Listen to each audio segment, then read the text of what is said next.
দিদি গতকাল রাতে শুভেন্দু অধিকারী পেয়ে জনতার যেভাবে একটা অঘটন ঘটলো, বাংলায় যেভাবে একটা অরাজকতার সৃষ্টি হয়েছে যে তারা আসতে পারেনি তৃণমূল, আর গেরুয়ায় চারিদিকে বাংলায় ছড়িয়ে গিয়েছে নতুন একটা মানে বাংলার গৌরব মানুষের চোখ খুলেছে। তারপরে ওরা একটা হিংসাত্মকভাবে বিভিন্ন জায়গায় করছে, ছোটোখাটো আমার বিজেপির কর্মীকে মারধর করছে, এই করছে, এবং একটা অশান্তি সৃষ্টি, সাধারণ মানুষ একটা চিন্তিতের মধ্যে রয়েছে। দেখুন, মমতা ব্যানার্জির এমন অবস্থা হয়েছে, মানে একে পাগলও বলবো না, শেয়ানা পাগল। যদি বদমাইশ কোনো মহিলা থাকেন, এই মমতা ব্যানার্জি রয়েছেন, যিনি আইন কানুনকে বুড়ো আঙুল দেখাচ্ছেন। আজকে মমতা ব্যানার্জির সমস্ত নির্দেশেই আজকে চন্দ্রকে মারা হয়েছে। আশ্চর্য লাগলো আমি যখন রাতে যখন দেখলাম ফেসবুকের মধ্যে চন্দ্রকে এরকমভাবে খুন করা হয়েছে। আশ্চর্যের ব্যাপার, তোরা পাচ্ছিস না, জনগণের মানে রায়টাকে পর্যন্ত মেনে নিতে পারছে না এরা। আজকে কিভাবে তাকে খুন করে দেবে, কীভাবে শুভেন্দু অধিকারী খুন করবে, কিভাবে চন্দ্রকে, শুভেন্দু অধিকারী যেহেতু আত্মসহায়ক, সে ডান হাত, এবং আমাদের খুব কাছের ছেলে ছিল চন্দ্র, যে আমাদের ভীষণভাবে কাজ করতো। এই চন্দ্র এত ভালো ছেলে বলা যায় না, আজকে তাকে কিন্তু মেরে দিল, দিয়ে একটা ত্রাস সৃষ্টি করার মানে চেষ্টায় রয়েছে মমতা ব্যানার্জি। সারা পশ্চিমবঙ্গে এই করে প্রথম এখানে করলো, শুভেন্দু অধিকারীর পিএকে দিল, এখানে করে সারা পশ্চিমবঙ্গকে একটা বার্তা দিল, তোমরা কিন্তু সাবধান হয়ে যাও, আমি মমতা ব্যানার্জি, আমি আছি, আমি পদত্যাগ করছি না, আমি আগামীতে যে কোনো মূল্যে থাকবো এখানে। তো এটা আমি মনে করি মমতা ব্যানার্জি যদি মনে করে এই ধরনের চিন্তাভাবনা যদি মনে করে থাকেন, আগামীতে গণতন্ত্রে তার জায়গা তো নেই। মানুষে এরপরে মমতা ব্যানার্জিতে মানে চেহারাতে, তার ফটোতে থুতু দেবে মানুষ, সেই দিন আসছে। মমতা ব্যানার্জির লজ্জা, শরম, মান সম্মান কিছু নেই। আমি বস্তিবাসী বলে বলছি না, বস্তির মানুষ ভালো হয়, কিন্তু এই মমতা ব্যানার্জির মতো ন্যাক্কার মহিলা আমি জীবনে দেখিনি, যিনি শুভেন্দু অধিকারীকে বারবার মানে আক্রমণ করার ব্যবস্থা করেছিলেন, যিনি বিজেপির বিভিন্ন নেতার উপর আক্রমণ করার ব্যবস্থা করেছিলেন, সুকান্তদার উপর আক্রমণ করার ব্যবস্থা করেছিলেন মমতা ব্যানার্জি। লজ্জা থাকা উচিত এই মহিলার। যেমন ভাইপো তেমন তার পিসি ভাইপো বিরাট বিরাট গল্প শোনাচ্ছিলেন না এর আগে, ইলেকশনের আগে, 4 তারিখ এসে যাক, দিল্লির কোন বাপ আছে দেখে নেব, এই ধরনের কথা। একটা দল চলছে, দলের সুপ্রিমো যারা, তারা যদি এই ধরনের কথা বলে তাহলে কি অবস্থা হতে পারে।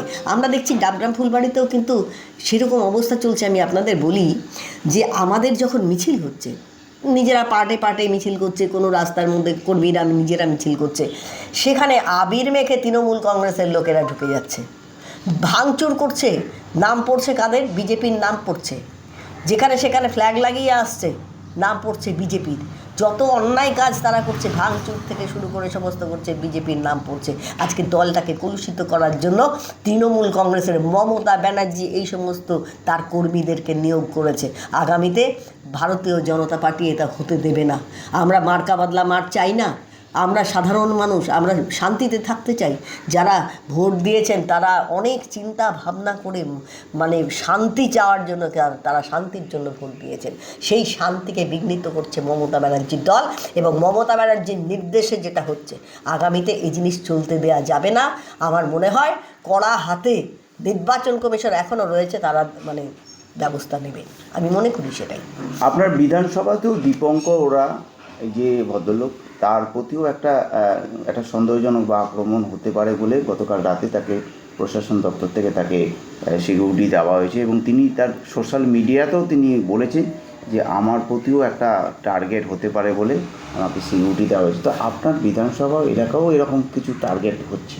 এটা তো করছে, আমি তো আপনাকে বললাম, এই যে ভাঙচুর করেছে, আমাদের ছেলেগুলোকে জেলে ঢোকাচ্ছে, বুঝলেন, আমাদের ছেলেগুলোকে জেলে ঢোকাচ্ছে, ভাঙচুর করছে তৃণমূল কংগ্রেসের লোকেরা, আবির মেখে এসে জয় শ্রীরাম চিৎকার করে ভাঙচুর করছে, কোথায় গিয়ে যেখানে সেখানে ফ্ল্যাগ লাগাচ্ছে, যেখানে সেখানে ভেঙে চুরে আসছে, আর তারপরে পুলিশ ধরে নিয়ে যাচ্ছে কাদের, আমাদের ছেলেদের।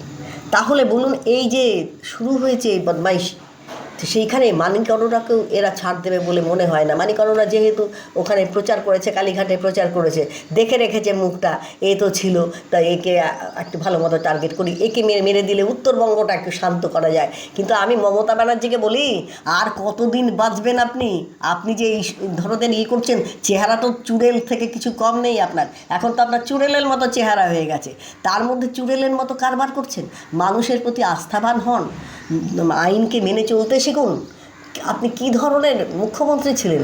আপনাকে তো এখন মনে হচ্ছে আপনার আসল রূপ বেরিয়ে গেছে, যিনি আইন মানেন না, কানুন মানেন না, মানুষকে মারতে এতটুকুই করেন না। মাটি মানুষের সরকার বলে আপনারা কথা বলেছিলেন, লজ্জা থাকা উচিত ওনার। ওনার যদি মান সম্মান, নিজের বোধ থাকতো, যদি সেই ধরনের মানুষের প্রতি কোনো রকম আস্থা থাকতো, তাহলে উনি পদত্যাগ করে দিতেন। উনি এখন বলছেন আমি পদত্যাগ করব না, 100 সিটে আমাকে হারিয়ে দেওয়া হয়েছে। নির্বাচন কমিশন ইলেকশন করলো, যেখানে টু শব্দটি হলো না, একটা মার্ডার হলো না, একটা গণ্ডগোল হলো না, নিঃশব্দে ওনাকে হারিয়ে দিয়েছে। আর এত বড় নোংরা মহিলা বলছে আমার গায়ে হাত দিয়েছে। আরে ভাই, তোমার গায়ে আছে কি? তোমার গায়ে হাত দেবে কেন? কথা বললে বাজে কথা বলতে ইচ্ছা করে, ওনার সম্পর্কে বাজে। আর অ্যাকচুয়ালি মহিলা তো ভালো মহিলা নয়। রঞ্জিত ঘোষের বই পড়লে আপনারা দেখবেন, যেটা বিধানসভায় আমি বলেছিলাম, উনি মানুষের সম্পর্কে নানা রকম কটূক্তি করেন। ওনার সম্পর্কে কটূক্তি করলে আজকে অনেক দূর যায় কথা। ব্যক্তি কটূক্তি আমি করতে চাই না। উনি নিজে সাবধান হন, না হলে আগামী দিনেও উনি ভালোভাবে থাকবেন না, এটুকুই বলতে পারি। দিদি, পালাবদলের পর এনজিপিতে ট্রেড ইউনিয়নগুলো ফাঁকা রয়েছে এই মুহূর্তে, এবং দেখা যাচ্ছে তৃণমূলেরই একজন বহিষ্কৃত নেতা, যার নামে একাধিক মামলা রয়েছে, তিনি গেরুয়া জামা কাপড় পরে, গেরুয়া আবির পরে ঘুরে বেড়াচ্ছেন এলাকায়, বলছেন, দাবি করছেন যে তিনি এনজিপির ক্ষমতায় আসবেন। কী বলবেন? দেখুন, এই ব্যাপারটা তো এনজিপির ক্ষমতায় কে থাকবে না থাকবে এগুলো তো আমার দল ব্যবস্থা করবে। কে ঘুরে, সবই তো তৃণমূলের সবাই তো গেরুয়া পরে ঘুরে বেড়াচ্ছে, আর গেরুয়া ঝান্ডা নিয়ে ঘুরে বেড়াচ্ছে, আর জয় শ্রীরাম করে বেড়াচ্ছে। তো সুতরাং এটা করলেই তো সব কিছু হবে না। ওখান থেকে যারা ব্যবস্থা করবে, যারা ওপর থেকে সমস্ত ক্ষমতায়, এখন শপথটাই হলো না, এখন শপথ গ্রহণই হলো না, আমাদের সিএম তৈরি হলো না। সিএম তৈরি না হলে, কমিটি ফরমেশন না হলে পরে তো এখন কোনো কিছুতে হাত দেওয়া যাচ্ছে না।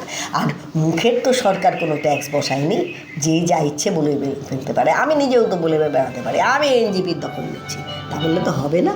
এটা যারা দল দেখবে, দল ঠিক।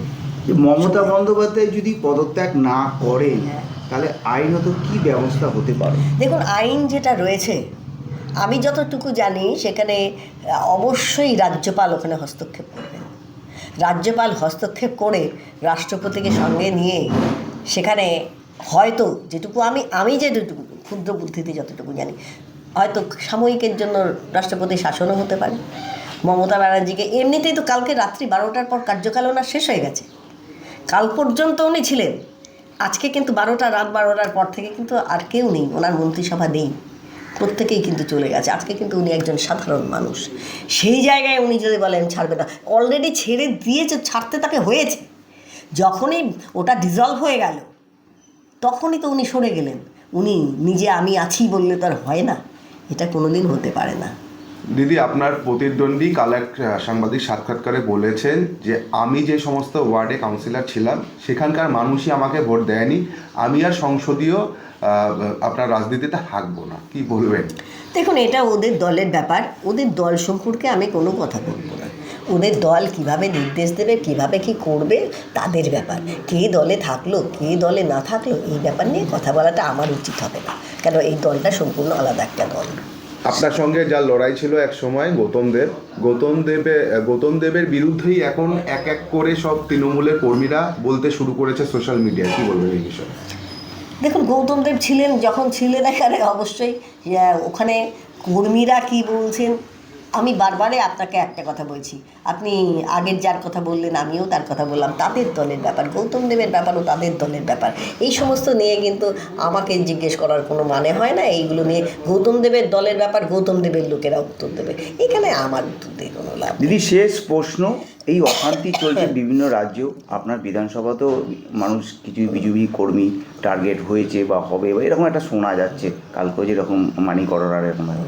তো এই সাধারণ মানুষ, তারা তো একটা ভয়ে ভীত হয়ে আছে যে আমরাও বিজেপি করেছিলাম, বিজেপির দিদির সঙ্গে আমরাও ছিলাম, তারাও তো একটা ভয়ে জড়সড় হয়ে আছে। কি বলবেন তাদেরকে? তারা তো খুব চিন্তিত রয়েছে। শুনুন, একটা ভীতির সঞ্চার করতে চাইছে মমতা ব্যানার্জি, কিন্তু মানুষও তো অত বোকা নয়। মানুষ ক্ষমতায় নিয়ে এসছে বিজেপিকে, আর জানে বিজেপি আসছে, কমিটিটা ফর্ম হয়নি এখনও পর্যন্ত, মন্ত্রিসভা গঠন হয়নি। মন্ত্রিসভাটা গঠন হলে, যতক্ষণ মন্ত্রিসভা না গঠন হচ্ছে ততক্ষণ পর্যন্ত, এখন তো নির্বাচন কমিশনের আন্ডারে রয়ে গেছে। যদি সেরকম অবস্থা হয় অবশ্যই সেরকম ব্যবস্থা নেবে নির্বাচন কমিশন। আর তারপরে যখন কমিটি আমাদের হয়ে যাবে, মন্ত্রিসভা গঠন হয়ে যাবে, উপযুক্ত ব্যবস্থা নেওয়া হবে। তৃণমূল কংগ্রেস এখন বুঝতে পারছে না, মমতা ব্যানার্জি ভাবছে সবই হাতের লাড্ডু। হ্যাঁ, অত নয়। উনি যে চিৎকার করে বেড়াচ্ছেন, উল্টো পাল্টা কথা বলে বেড়াচ্ছেন, ওই কথায় কোনো লাভ হয় না, ওগুলো কোনো কাজে দেবে না, কোনো কাজে দেবে না। উনি ওনার মতোই থাকবেন। উনি পাগল, মানে মানুষের কাছে পাগল মানে নিজেকে প্রতিপন্ন করতে চাইছেন, কিন্তু উনি পাগল নয়, উনি হচ্ছেন আসল শেয়ানা পাগল। আসল বদমাইশ যদি কোনো মহিলা থাকে, আর জঘন্যতম যদি কোনো মহিলা থাকে, পশ্চিমবঙ্গের মুখ্যমন্ত্রী, মানে প্রাক্তন মুখ্যমন্ত্রী, সেই বদমাইশ মহিলা অন্য